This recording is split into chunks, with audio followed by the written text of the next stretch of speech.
When he was a little boy, my father lived on a farm in the middle of the countryside, and to get to and from school, he used to go by bike. He'd ride in the mornings and whiz home at night. And on this particular evening, as he was cycling home in the twilight, he saw something in the road. He thought perhaps it was a deer. It was quite large and a sort of tawny brown fawn colour. He had a light on his bicycle, and so he turned the handlebars and shone the light on the animal, and he could not believe his eyes, because what was standing before him was not a deer, it was a lion, a real, live, living and breathing lion. My dad froze. He knew what lions were capable of, and for one long second their eyes locked, and then the lion leapt, not, thankfully, at my father, but over the hedge, and it ran off up the hill into the forest, into the darkness. My dad got back on his bike and cycled faster than fast home. He ditched the bike on the forecourt, ran in, pushed open the kitchen door and shouted, "Mum! Mum!" That's my grandmother. "Mum! Guess what? I've just seen a..." His mum got such a shock that she dropped the plate she was washing and it shattered on the floor. "Mum, I've just seen a lion!" "You silly boy, look what you made me do." "What are you talking about? What did you say you saw?" "A lion, a real live lion in the lane just down the road from here." "Well, all that nonsense just for this." And she knelt down and started to pick up the pieces of china on the floor. "Go and wash your hands." She didn't believe him. I mean, would you? If someone came home and said they'd just seen a lion outside. The same problem happened with my father's father, my grandpa. When he got back from work, the first thing my father blurted out was, "Dad, I've just seen a lion. On the way home from school I saw it, in the lane. It ran through the forest." Stuff and nonsense, boy, making up stories again, and his father sat down to eat his tea. No one believed him. After he'd helped tidy away the dinner and do the washing up, he went out to see his dog, Moss. "You believe me, don't you, boy?" Moss just licked his hand and looked up at him. "I know you believe me, but no one else does.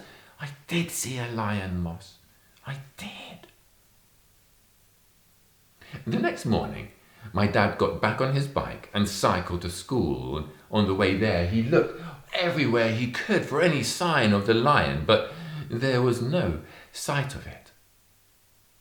When he got to school, the first thing he did was tell his best friend, Brian. "Brian, you'll never believe what happened to me last night.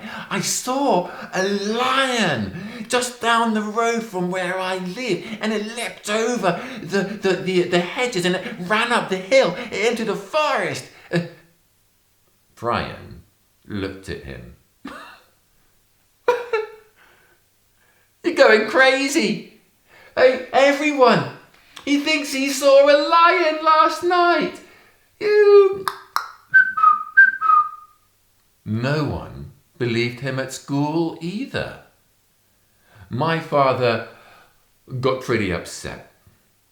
How could he make people believe him? And he sat there in a bit of a huff at his table, and he drifted off thinking about the evening before when he saw the lion, and then suddenly he heard a voice. There was a voice saying someone's name, and it was his teacher, Mr. Mead. "Walker, Daydreaming again, are you? Now, Mr. Mead was not a nice teacher. In fact, he was a bit of a bully. What's all this about you making up tales, fibs, lies about a lion? Someone must have told Mr. Mead about my father's story. Well, sir, no one believes me, but on my way home last night, I saw a lion and it leapt over the fence and... Lies to your teacher, huh, boy? Walker, that's my father's surname, Walker. One last chance. Tell the truth, boy. Did you see a lion? Yes or no? My father had been brought up to tell the truth. And he knew this was going to get him in trouble, because he knew Mr. Mead wouldn't believe him. Nevertheless, he plucked up his courage and he said, Sir, I did see a lion last night. Go to the head teacher's office. Oh no. That could mean only one thing. Anyone who got sent to the head teacher's office, his name Mr. Grayson, was there to get the dreaded cane. And sure enough, my father went down to Mr. Grayson's office and knocked on the door. Come, came the voice from within, and my father, standing up straight, hands behind his back, walked into the room. Mr. Grayson was there, his grey, unsmiling face looked at my father and said, What is it, boy? I've been sent here for telling fibs to your teacher, sir, but I must say, sir, I wasn't fibbing. Oh, yes, and what were you not fibbing about? Said Mr. Grayson. I told them I saw a lion, sir. And of course that's a fib, a lie, you little measly little boy lying to your teacher. Go and get the cane. My father looked at the cane, the long piece of bamboo that Mr. Grayson kept behind the desk, and he actually had to go and get it for him. He got the cane and he gave it to Mr. Grayson. Hand out, boy. And my father put out his hand. Now, I said Mr. Grayson's face was unsmiling, and he did hardly ever smile. But the only times he did smile was when he was punishing a child. And on the first whoosh of the cane on my father's hand, as the pain shot down his arm and jolted into his body, and his cheeks went red and his eyes filled with water, Mr. Grayson smiled. Again, by once more the pain shooting down his arm, and a tear overflowed from my father's eye and trickled down his flushed cheek. The smile quivered again on Mr. Grayson's face. He was enjoying this. Last time, extra hard. 3 red marks, 3 red welts across my father's palm, and he was sent back to class. Not another word was spoken that day at school, and at the end of the day my father got on his bike and, without saying goodbye to anybody, he cycled home. Could his day get any worse? Yes, because when he got there, he heard Moss, his dog, whimpering from within a coal shed in the farm yard. He went into the kitchen. Mum, why is Moss in the coal shed? I'll tell you why. Your father's furious. He's only gone and attacked one of the calves. Mum, Moss wouldn't attack a calf. What are you talking about? Just then, my father's dad arrived. Tomorrow, that dog's got to go. I'm taking him back towards the vet and we're going to get rid of him. We cannot have a dog on this farm if he's going to attack the livestock. Dad, what are you talking about? Moss would never do that. Well, one of our calves has been attacked and I think it must be by him.